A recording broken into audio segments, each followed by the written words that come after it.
Hey, everybody. Welcome to the Strive Summit podcast. With me today, I have Kevin Cardoso. Kevin, go ahead and introduce yourself.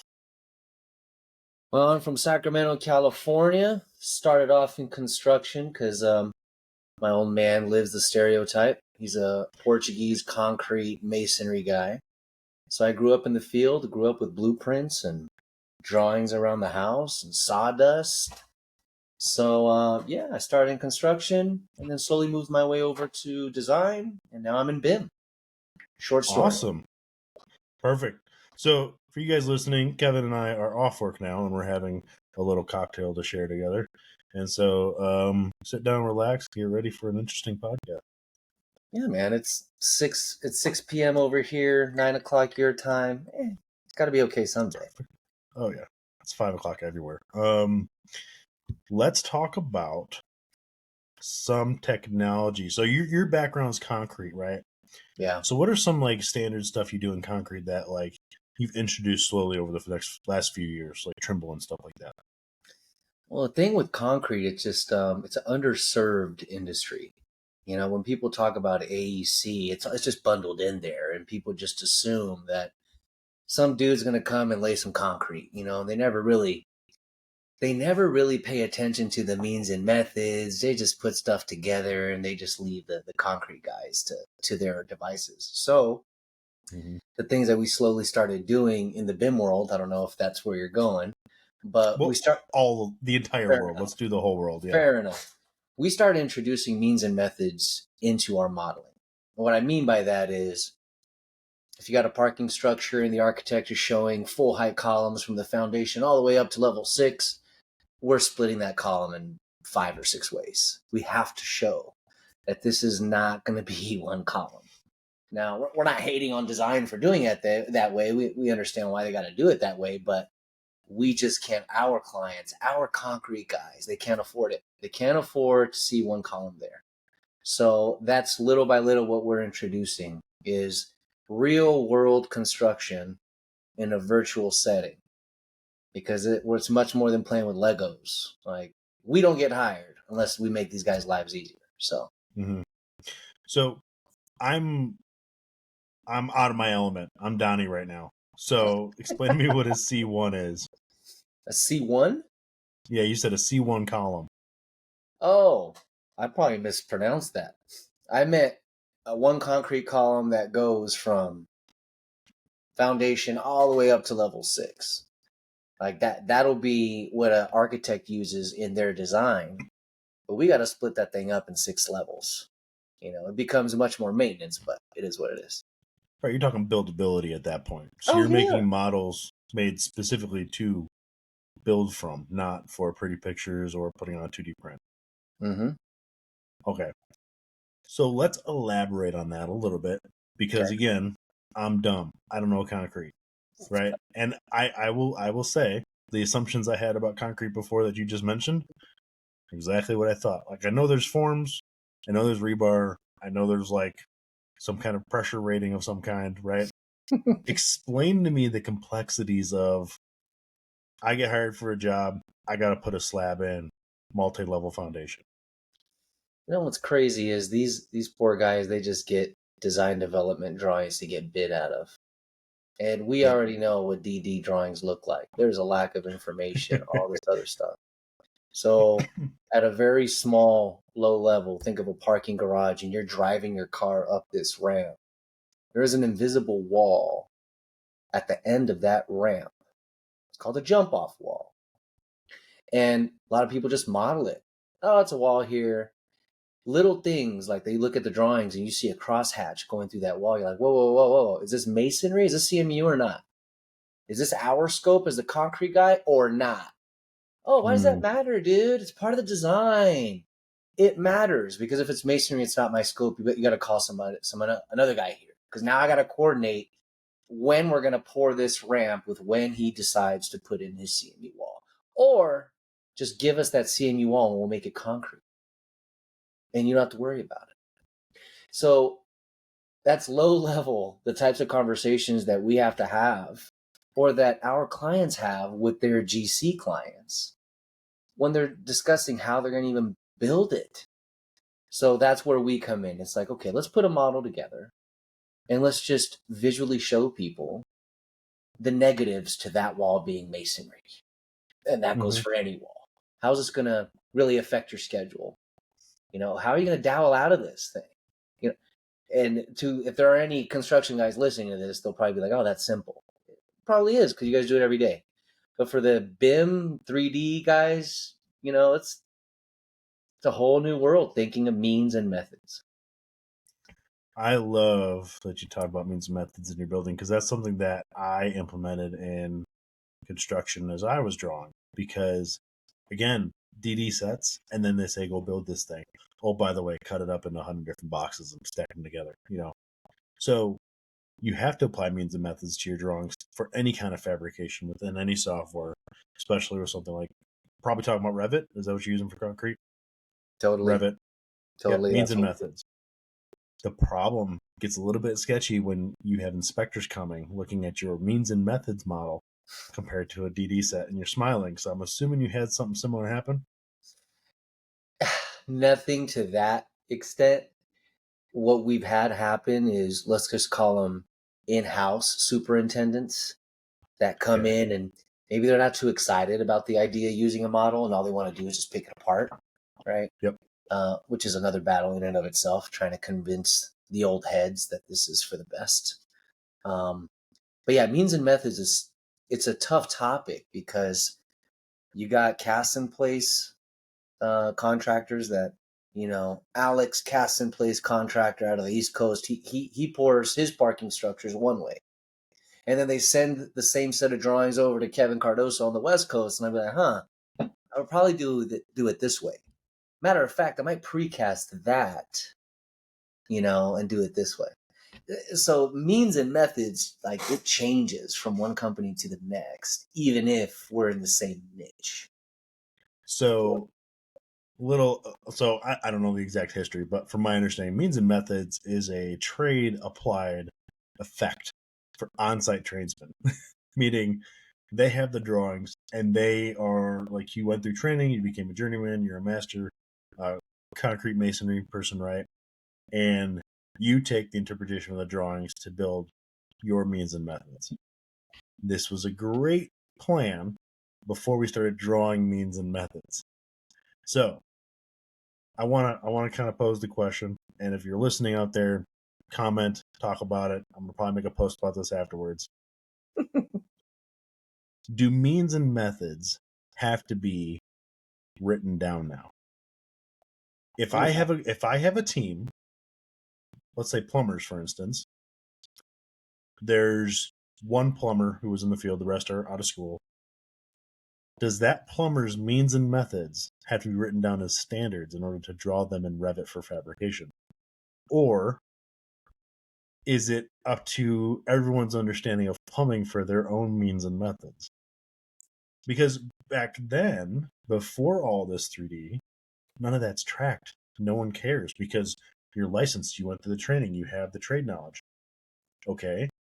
Now that trade knowledge getting put on paper before it even gets to the trade to look at. Mm-hmm. What's your opinion on that? It's an interesting topic. I think until robots start building these things, I don't think means and methods. What do you mean until? Like, until there's actually in concrete, until there's Okay. actually a robot laying form work and doing all the guesswork with AI and all that other stuff, I think it's going to be difficult for means and methods to be standardized and written down in a manual of some sort. I think that's what the secret sauce comes in right now.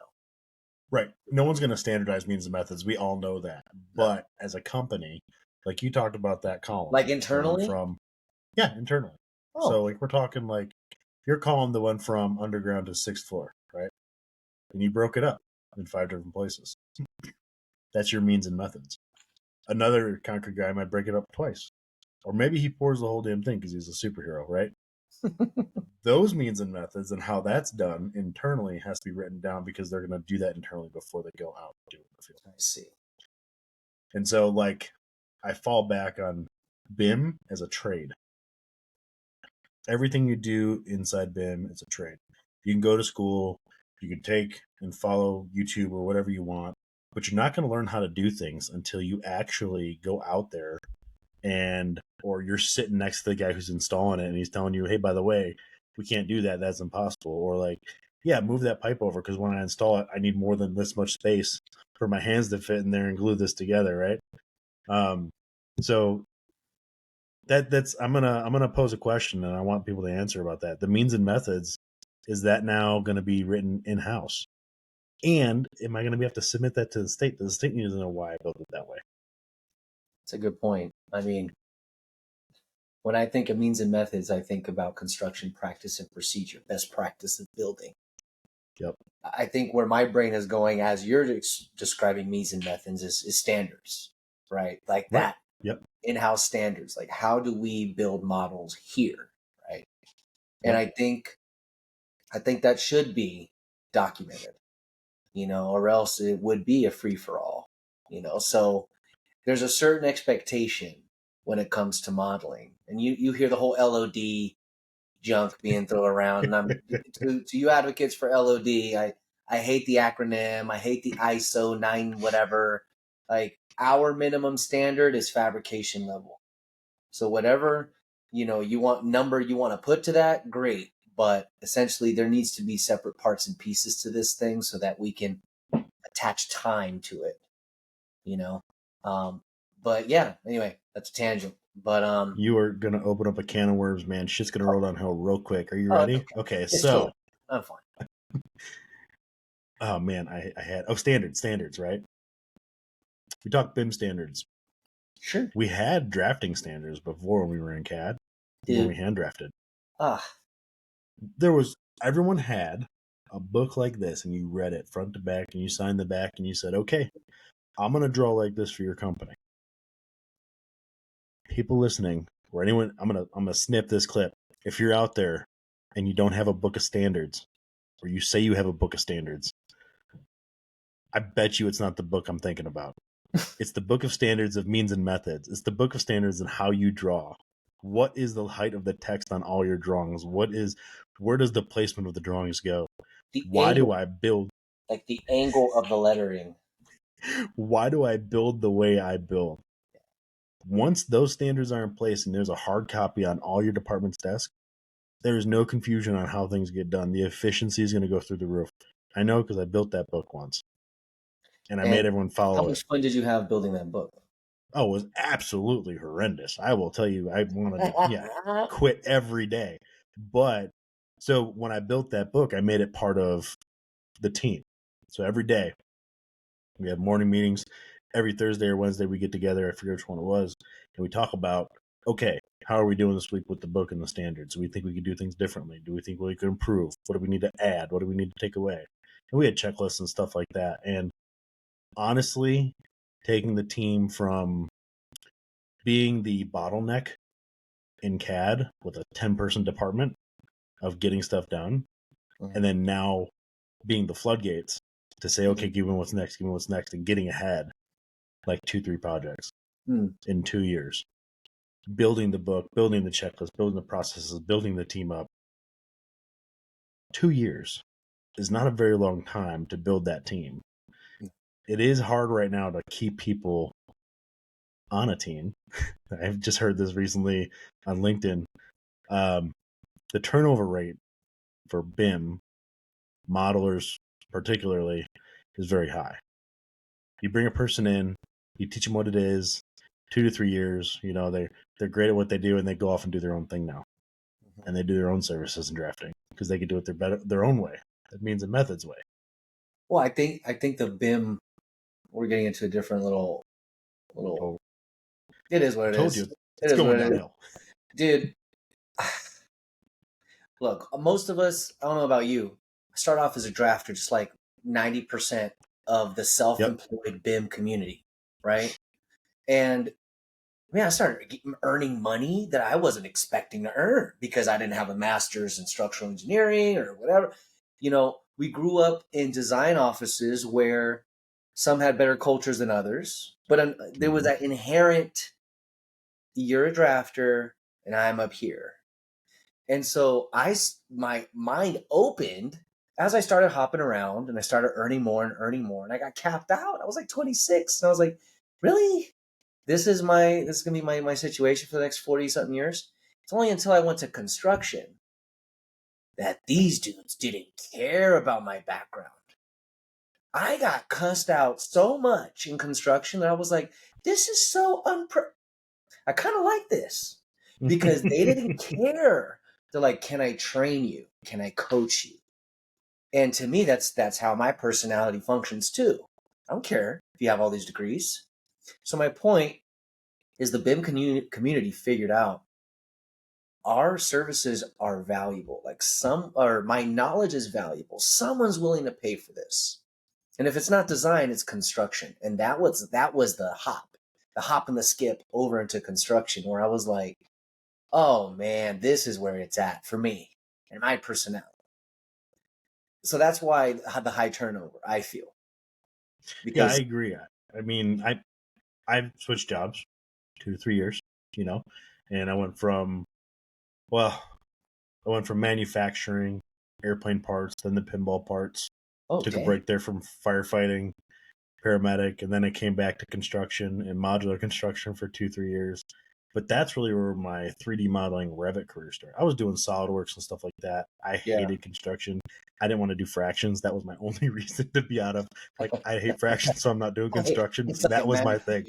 I suck at math. That's why I use Revit. It does the math for me. But yeah, that was my reasoning behind all of it. But then modular construction, then I got into some software development, then I got into some really education courses and really helping people grow. And those steps along the way, all the way back from manufacturing, like you said, all the knowledge you gained when I got into construction, again, mind blown. Then finding out there's a community out there, LinkedIn, right? BIM people, AU, networking events of massive amounts of nerds collectively coming together. And I'm like, oh, these are my people. Dude, and the thing I wasn't expecting, everyone is so excited to share what they know. There's not this, oh, they're my clients, or no, I'm not going to tell you. No, I'll reach out to whoever and be like, yeah, man, you want to hop on a Zoom? Name drop, total name drop. Bill Allen from Evolve Lab, you are awesome. Because I would reach out to this guy and be like, hey, pick your brain. Yeah, man, no problem. Zoom. And I'm like, this guy, he's doing a lot. He's running a good-sized firm now. He's presenting every year at AU, but he makes time. And, you already kind of getting that in design with other folks. So this community's special. It really is. Because there's a handful of us, at least in the U.S., that really care about this much as you, as Arc Smarter, as BIM Pure, as Evolve Lab. There's only a few of us that really care about this industry. I mean, me and you sent me a message, I think. We hopped on a call. Same. And everyone out there listening who's thinking about it or doesn't know what they want to do, or they're thinking about architecture or engineering, but they don't really fit in the right one, do BIM, make a LinkedIn, join these groups, comment on some stuff, learn some things, and get yourself out there. And I mean, just no question shake people's hand. There's no such thing as a rookie question. Yes. Not for me, at least not in BIM. If you're just getting in, ask whatever the heck you want to ask. Yeah, I agree. There's no such thing as a stupid question or a rookie question or whatever. I always said that too, because first off, there's 1,000 people in here, and there's 10 people that have the same idea, and 10 people that have the other same idea, and there's 10 other people that are doing it differently. Yeah. And so if you don't ask the question of am I doing this right? Or, hey, what is this button, right? Well, that button does this for me. Yeah. But that button does that for you, it's ask the question, get out there and ask it. Okay. Go ahead. No, you're first. You go. I was now that you brought up buttons, I remember when we first started, when we first started this company, I was super hesitant. I'm not gonna lie, to share my stuff. And, I didn't know how I felt about it. And I remember I put a model out there, and someone opened it and was super criticizing how I put the model together. I was like, what's your question? I'm like, well, there's a structural foundation category within Revit, right? And I was like, yeah. How come 90% of your foundations are not categorized as structural foundations? They're categorized as structural framing. I was like, well, once you graduate from the invisible tiers in Revit functionality, you're like, you know what? The structural foundation tool is not getting the job done for me. What tool can I use? What family template has the embedded features that I need to get this foundation done yesterday? So that's why I use structural framing, and I went down this rabbit hole. And my point to bringing that up is, yes, when you learn Revit and you learn BIM, there's the permit way of driving that car. You went, you got your license, great. State of California says you can drive this vehicle. But then when you start getting into the car with maybe a rally driver or an F1 driver, right? It's a different ballgame. The license got you in the room, and that's cool. And I'm not calling myself an F1 driver, but I'm saying, okay, I've tested it and used this enough to where I'm like, you know what? Foundations aren't cutting it. Hey, Alex, we're going to have to do something different. Let's look at beams because I need to finish this foundation in 2 hours as opposed to a day, right? So when you get in a BIM, you got to come in with an open mind because you're going to learn things that they teach you out of the box, which is great. It gets the job done. But after a while, your brain is just going to get naturally curious. Like, can I do this faster without having to pay for an app? Can I just do this faster naturally within this epic world of pure creation? And that's where my fun is, dude. Oh man, if you love efficiencies, Revit is your software. People with Lisp routine guys, all you AutoCAD Lisp routine people, okay? You can use hotkeys and run a Lisp routine with a custom keyboard, like not even a gaming keyboard that has those extra keys. You can set whatever you want. So imagine putting shortcut, then shortcut, then shortcut, then shortcut, because you don't have to hit enter, right? So it's just type the letters, type the letters, type the letters. Then you run this Lisp routine that's connected to a button now. Sweet. All you AutoCAD guys that are typing, hit a button now. Put it to a key on your mouse. There it is. Those gaming keys, keyboard, mouses with all the buttons on the side. Mm-hmm. Yeah, I had people making assemblies and putting them on sheets with a button click. I'm like, you're insane. Good God. Show everyone in the room how you did that, though. Yeah. That's how you grow. If you hide the efficiencies you gain, and you're the only one that can do it, then you're cool and you're wanted. Like people want that knowledge, and they're going to pay for it. But share it, man, because the BIM industry is young. It is very young, and there's a lot of great out there. There's also a lot of shit out there. Dude, totally. So if you're good at what you do, get out there and share it. All right, Kevin, go. I ran a tutorial with BIM Pure. He hosted me. I ran a little structural tutorial. And it's funny, you never know what people are going to value.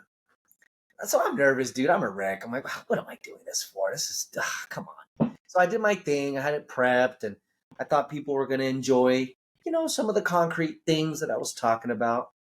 And on the live, chat, the live feed was coming up, people were like, this dude and his hotkeys are something else.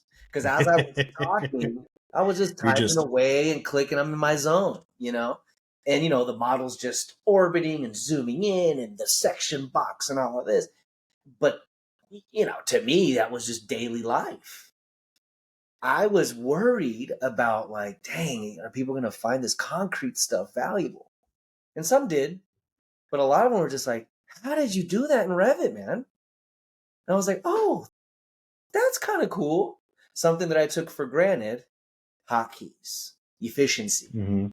Other people were like, hey, can you send me a little thing as to how you're working your hotkeys?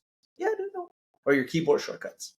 Yeah, I'll send you my list, no problem. Because you can export those. Here you go. Here's the XML file. Knock yourself out. So yeah, it's just.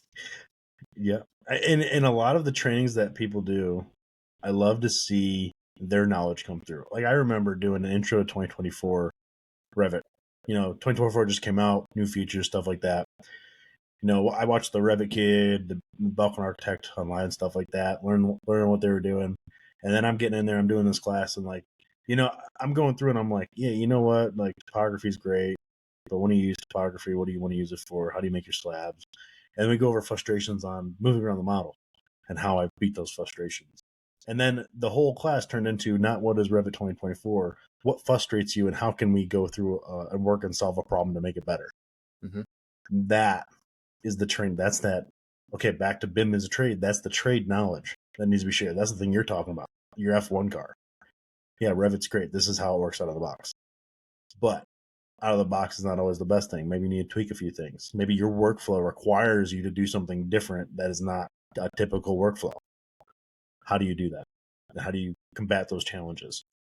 So if you're teaching out there, teach your knowledge as well. Don't just teach the software. Talk about things you know.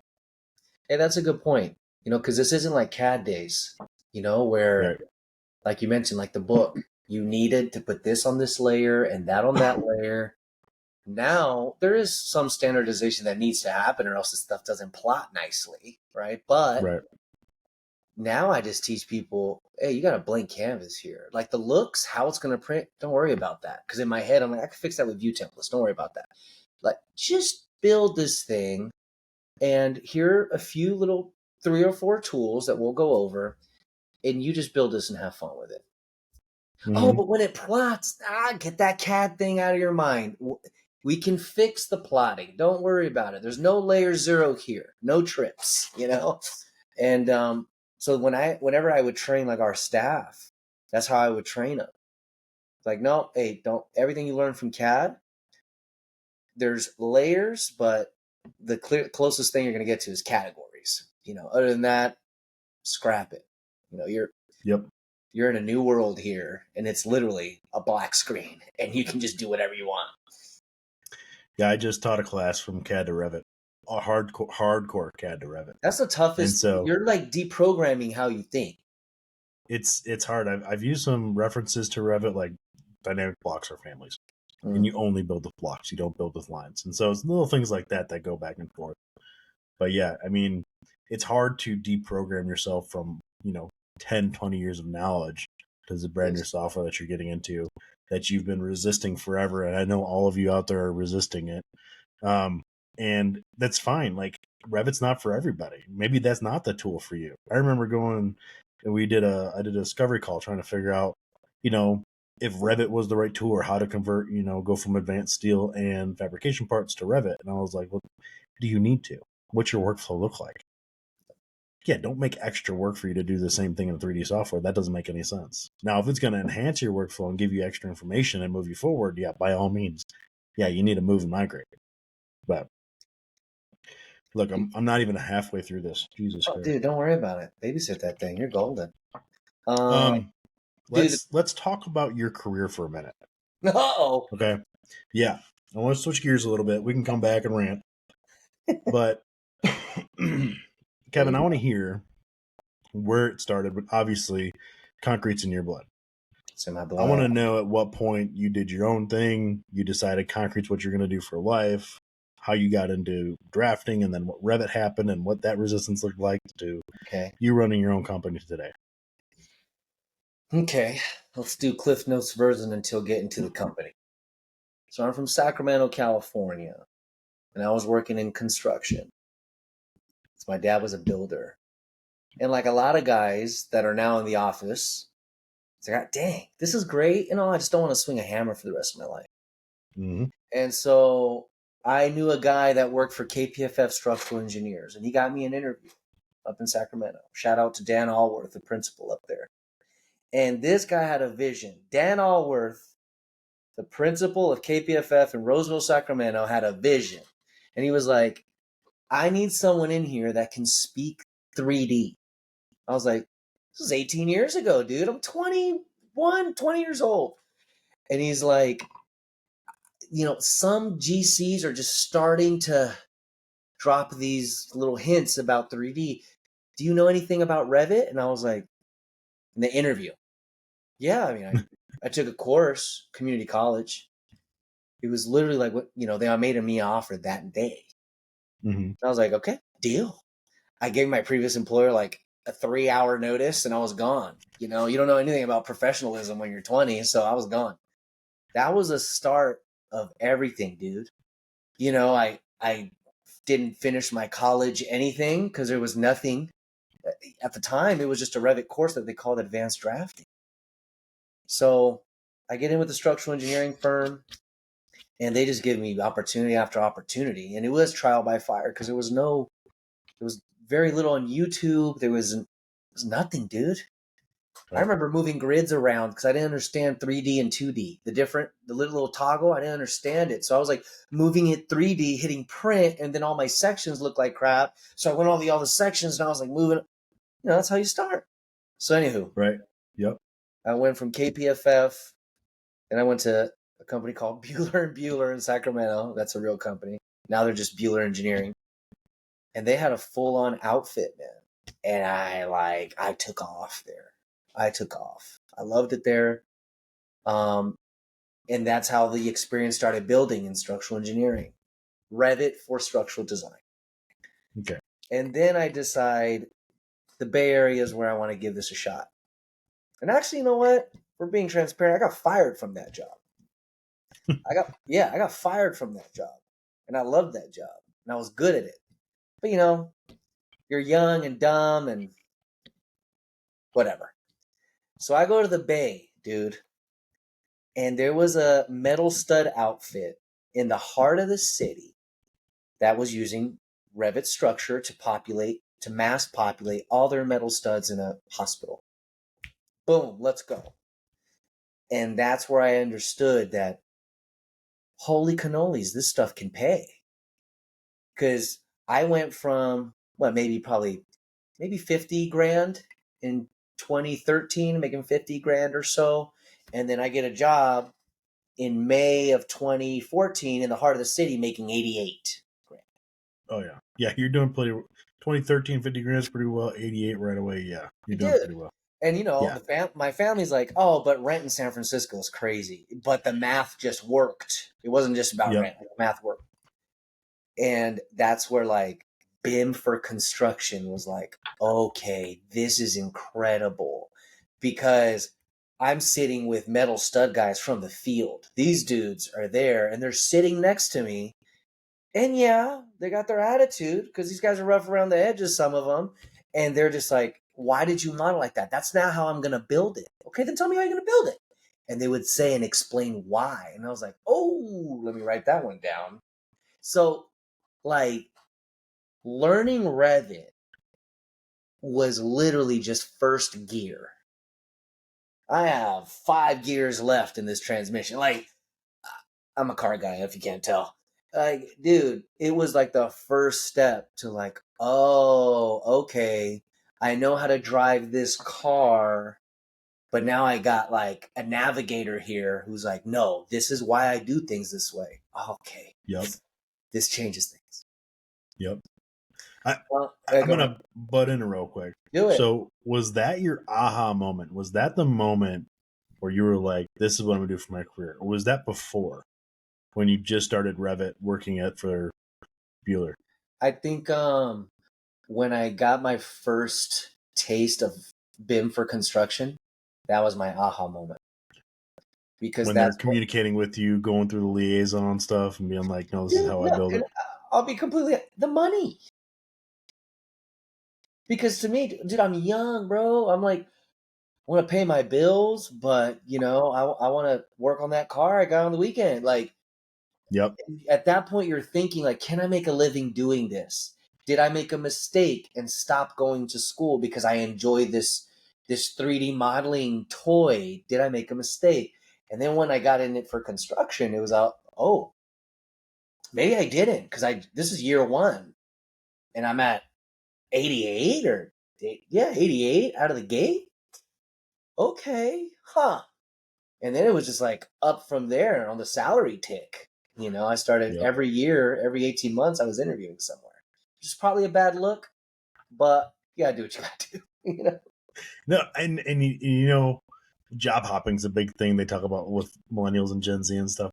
Everyone's job hop. I mean, I think my dad's career is a blue collar. He was a contractor and then a salesman and stuff for HVAC and worked for 10 companies, before I was 18. So you're talking like 2.5 years each kind of stuff. Like you're talking, yeah, I mean, job hopping's a thing. And especially in construction. And now, like before, when you were a drafter, you found a spot and you sat there. And you sat there because you got pay increases by how much time you spent there. Now, I think it's more based on knowledge and what you can do. And there's so many different specialties in BIM, from concrete to generalized construction to interior design to engineering to like the stuff that branch out like LiDAR, right? And LiDAR has its own like drones and terrestrial and hand LiDAR. And then how do you integrate that back into BIM? And then there's online tracking and it's massive. When you were a drafter, you just did AutoCAD. Dude, you know what's funny is at my last official job at Conco in the Bay Area. And if this thing tanks, I have no qualms about calling them up and be like, dude, can I come back? Because they were so fun there. When we would hire people, I thought, because I was their VDC manager thing, I thought, no, this is structural concrete, dude. Let's go for our structural drafters. Give them an uphill, not uphill. Give them a career path. Yeah, dude. Once you get in construction, you're like, I started off here, but I could be an estimator. This can go off and spiderweb into a bunch of options. So we started with structural drafters, bro. Nope, they could not survive. Because they were used to, and I think about my life as a structural drafter, and to all you structural drafters out there, I'm not generalizing. I'm just saying the structural drafters that we worked with, they just couldn't think in 3D. And I remember like my life as just an AutoCAD drafter for a structural engineering firm. I was like, wait, that's kind of right. I would get hand drafted details from an engineer and I would just replicate it on plan. And there wasn't that thought process of, oh, this applies here and this is why. Our most successful hires were MEP guys, HVAC guys, because even being in CAD, they have to think spatially, 3D. They have to think that way. And structural drafters just aren't afforded that luxury. So it's the little things that I'm like, wow, these MEP dudes, I got so much respect for these guys because they had to push their brain power a lot earlier than I did. I was just like sitting back, getting handfuls of hand drafted details and doing red lines and stuff. That's all right. So let's go back to your story. You are now making $88K a year doing steel stud. We're not finished. I want to hear the full story where you're at now. Come on, man. Okay, so after the metal stud thing, of course, I'm like, wait, what else is out there then? If it's like this. So I go back to design as a BIM manager for a structural firm. Okay. And they immediately cap me out at 100 and something K or whatever. And to me, boom, payday. I'm still in my 20s. But everything that I didn't like about the design environment, and I'm not hating on design, just for my personality, I'm very construction, I was like, oh, this isn't working. No. Let me see if I can find the best of both worlds. So I went to wastewater. That was incredible, bro. Okay. Wastewater modeling was something else because nobody really thinks about, not that you should care, but when you flush, you don't really care about what happens after that. You just flush. Where that stuff goes is the company I worked for, wastewater. Dude, I was modeling underground concrete structures that I'm like, this stuff exists? This is crazy. And like, it needs to be formed a certain way, to lead into this massive MEP equipment. And that's where I got a taste of both. Because they're a design firm, environmental design. But you're modeling for construction. Like you're using Revit at a level that you have to use sweeps and blended sweeps, and how the heck am I supposed to model that? And and now it's like you're re-engaging your brain again as if you were learning it all over. I love that. I love that. Always learning. Okay. So you weren't doing fabrication yet, right? No. Okay. Continue. That was now my next job. From wastewater, I saw the listing on Indeed at the Conco companies for a VDC manager. And then they hit me with the money words. We want to use Revit for estimating. Whoa, what? These dudes are dreaming. You can't do that. Me being heck opinionated. You can't do that. And then in the interview, they take me into their office and he shows me a model that they're building for estimating. And I'm like, this thing is completely specced out. This is fabricated. Form work, everything. And I'm like, you own your own form work? Yeah, we have our own form work, and we have numbers applied to every square foot, every linear, everything. So we want to build this out. But I'm still in like disbelief. Like, you've technically already figured this out. But they were humble. They're like, no, we haven't. That's why we're interviewing. This is where we want to get to. It's just, it takes us too long to get here. And he showed me the product, right? It takes us like a month to get here. And that already takes our estimator, already takes a month. So the numbers don't work out. We need this to be like down to a week, 5 working days. Because then it's like, wow, an estimator makes 200 plus and a Revit guy makes less than 50% of that. And you can do it in a quarter of the time. Dude, that's just, you're just talking volume. Yeah, you're talking business. That's where I was like, oh, come on. Now you guys are just flirting with me. I got in wastewater, I'm like, my brain is reactivated again. But now you're showing me the business side, numbers, margins. I'm like, oh, now I'm not thinking like an employee. Now I'm like, I'm invested in the pay was great, but how I was being trained to think was like a business owner. So that's why I attribute to what we're doing now as a company. I attribute to what I learned at Conco. Was it a collective thing that allowed us to get here? 100%. But my experience at Conco, pushing Revit as far as it can go for the app, for what we're doing, and then tying numbers and margins and cost to what I'm doing, I'm like, dude, this is incredible. I remember having that moment because I got asked all the time, how long would it take to model this? How long is this? Like, I get a set of DD drawings and like, okay, how do we model this for fabrication and put it on the floor and start building it for the modular factory? Jeez. And so, same way though, I'm going to every person like, how long does it take you to make this part? Because modular is the same thing over and over again. I got walls, I got floors, I got ceilings. Right? They're all different, but it's the same set. So I could do checklists and stuff. I was like, how long does it take you to make a wall or a floor for a size box? Getting averages and stuff, going with the team. Okay, I got a list together. And now I'm going with the guy who's buying all the equipment. I'm like, what's lead times look like for building, right? So we can draw it and finish it, but if this equipment's not here, that extends my draw time, right? And this is at a time when like doors and windows were like 16, 18 weeks out, which is ridiculous. Pre-COVID. So we do all this stuff. And like you said, you're learning it all over again. So now you're not thinking about how do I place this element there the fastest way? What button do I click for my list routines? Now you're thinking about, okay, how fast can I get this building up and out? And how much time do I have to do it? Who's on my team? How can I exploit their strengths or like deviate their weaknesses? Who can I pair them up with to make sure that this stuff gets done on time? Or how crucial is this compared to that?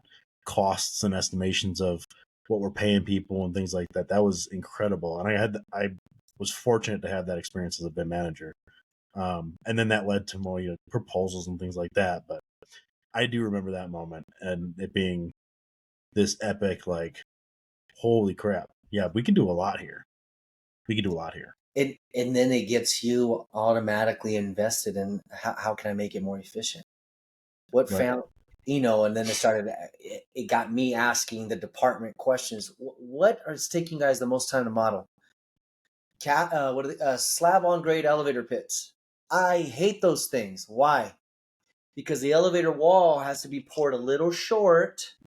Because per the structural drawing, they want to pour the slab on grade with this little turn down edge over the elevator pit, and that all needs to be parametric. And then that's a problem. So I was like, ooh, that's a family right there, floor hosted family where they don't have to think about it, and Yep. but I'm thinking about not the bottom line, because my version of profitability is this tower needs to be done in 5 business days. Yes, efficiencies. Efficiency. So how can I just start snipping away minutes at this department's time? And when it makes their experience funner in Revit too. Oh yeah, I remember I had a QC lady. She was really good. She'd spot, a gnat's ass on a paper that was not supposed to be there. Right? She'd figure it out. Right? And so I had people in the department betting on how many she'd catch on their sheet compared to the other one. That's the department you guys need to be in. That's the department you want to find. Where like you're competing on how much stuff you think you got wrong. Yep. I absolutely, probably one of my greatest accomplishments in my career was that team, just because of the atmosphere and the place that was built there, and it's still top tier for me from what I remember and what I helped establish. That was great. Okay. Yep. So I know we're gonna ramble, but I want to make sure we get through your it's career. fine. Don't worry, I'm good. This is your show, buddy. So now you're going through estimations and doing this at a high level now. Yeah. Where are you at today? Today, that's a big freaking question. Today is a combination of the last 4 years that was a blink of an eye. When pandemic hit, the world shut down, as we all know, and computers went home, and I got a call from my folks. I'm Portuguese, both sides of the family. So they're in Portugal, and they're like, the border shut down. We can't come home. Are you still working you got your job, you still working at home? I was like, yeah, things good. So we need you to go to Sacramento and check on our things. It's about an hour and a half, 2-hour drive. I was making that drive a lot. And then they're like, why don't you just take your stuff, go to Sacramento, and work from there? There's a free home there, and we're stuck in Europe. Whoa, that's a good idea. So I make the move. I run it by all of my supervisors at Conco, make the move. And then little by little, actually, no, 3 weeks later, 3 weeks later, my mom calls, and she's like, hey, we got a flight. What do you mean you got a flight? No. What do you mean you got a flight? You said you guys were stuck. What are you talking about? I'm in my 30s. No. Dude, they come home. And I'm like, oh no. No. Huh. I started getting traction from people like, hey, can you teach me how to do this? Can you teach me how to do that? And Conco was starting to get people back in the field. They were starting to do their thing. And they just asked, like, hey, is there any way you can come back into the office? Is this? So all of these little things started getting me thinking, okay, I'm getting interest here from an e-learning standpoint. I love my folks. I have nothing against my folks, but I'm in my 30s. Whew. And they come home and I'm like, I gotta. And then there's the added pressure of dang, they're asking if I can go back to the Bay. I don't know if I can right now. My excitement was ooh, I think I can do it on my own. I want to try it. At the very least, if I suck at it, everyone hates me because Kevin can be rough around the edges, whatever the case. You know what? Hopefully I can still make a call to my resume. Mm-hmm. And so that was like the starting point, man, of all of it that led to today. I got a partner who's an epic dude. He's a software programmer, and that's a story for another day as to how he learned how to do that. And I think I might have Leandro. I think I might have him on the show. bro, the cocktail machine that he built, dude, that thing is ridiculous. It looks like something out of a friggin' sci-fi movie, but it builds you an epic Manhattan. Anyway, so that's where we are today. Like, it just evolved. I went from e-learning to I didn't want to do the project work, so I was like, no. But everybody was calling me for project work. Like, can you just build the model? Fine. And then I was like, oh, I forgot how fun this was. So that's where we are. It's me and Leo. So, go ahead. How scary was it starting on your own? Like when hella scary, dude. Sleepless nights. I lost whatever hair I had left. Look at that. It's gone. It came down here. Like, dude, it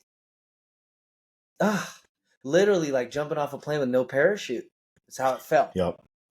And there's still moments, especially throughout this year, these crazy interest rates, and your clients are losing work, and like I feel like I've lost a client because I was stressed and there was attitude. Like, that happens too. So like this year's been tough. So it gets you thinking, okay, wait. What did you do when you started? Can you replicate that? And there's nothing wrong with going back to full-time work, the W-2 life, nothing wrong with that. But 4 years in, I see the value of it. Absolutely. Not having to worry about your check, that's a thing. But dang, I just came back from a month in Portugal, though. Yeah. It's the trade-off is big, but the risk is bigger. Like I'm in love with it, man. I'm in love with it. Yep. I had the similar situation happen where, I'm going back and forth now, and I'm like telling my wife, what do I do? Like, I got two options here. We can make a very great living if I go take this job. She goes, well, seeing how they offered you the job when you went to go apply, I'm pretty sure if you worked for yourself and it failed, you can apply for the job again. And that was the final factor for me. And honestly, it's all about networking, getting out there, knowing people, and being good at what you do, and showing the right people and sharing your knowledge of what you can do is like one of the biggest things. Being genuine, go out there, share your knowledge, network. Guys, if you're not on LinkedIn, get on LinkedIn. I don't care if you're a contractor, not even a BIM guy. If you're a construction guy, get on LinkedIn. Yeah. Because there's unions are all over LinkedIn. There's small communities all over in your area that make these gatherings just to get out there and get in the industry. There's an awesome book. The Giver, The Go-Giver. Okay. It's an incredible book. And at its core, it's about business. But essentially, it just teaches you to be a normal, hospitable human being. And it's funny because I'm by no means a pro in business. I'm learning this thing as I go. But the more I refer people to other people, or the more honest I am, that I still believe that we're the best concrete guys in the world. When it comes to BIM, to me, it's us. But can someone show me something new that I didn't know? Dude, yeah. Where 10 years ago, this would have been tough to crack, like the ego's big, But like, yeah, if you know something I don't, please show me. This is what we do. Did you learn anything from it? Oh, cool. Did you know all of it? Hey, man, good for you. And what I'm learning is it's okay to say, I don't know how to do something. Yep. Because sooner or later, I'm going to learn how to do it. Someone's going to share, Yep. I always say, if you think you're the smartest person in the room, you're in the wrong room. You gotta go to different places. You gotta see different things. You gotta hear other people's experiences. Yep.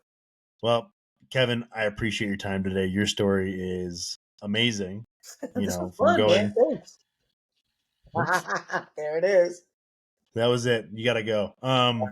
Your story is amazing. Going from college to not doing college anymore and following a passion or a video game or following the money and then finding your passion again. I Yep. think you have a great story to tell, and I hope a lot of people listen to this and understand that there is many different ways into this industry. No matter what your situation is in life at the moment, like get in here and do it because it's like a wild west. So. Kevin, I'm going to have you staying on a little longer, but to all listeners out there, if you enjoyed today's podcast, please like, follow, subscribe, YouTube, LinkedIn, TikTok, wherever else you can find me. And Kevin, I appreciate you coming on. Awesome. Thank you. Thanks, man. Appreciate the invite.